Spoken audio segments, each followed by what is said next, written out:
তো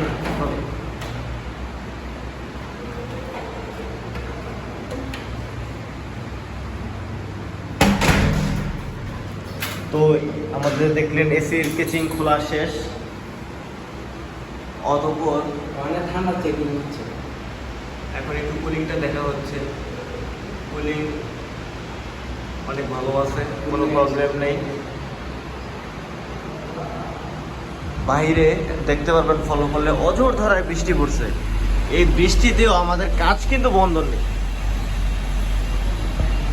বৃষ্টি দিয়ে কাজ করতেছি, বাইরে মুষল দ্বারা বৃষ্টি পড়তেছে। আউটডোরটা বেলকনির 10 তলা বিল্ডিং থেকে 4 তলায়। এই বৃষ্টির ভিতর দিয়ে ঝুলে আউটডোরটা পরিষ্কার করতে হবে। এটাই টেকনিশিয়ানদের লাইফ।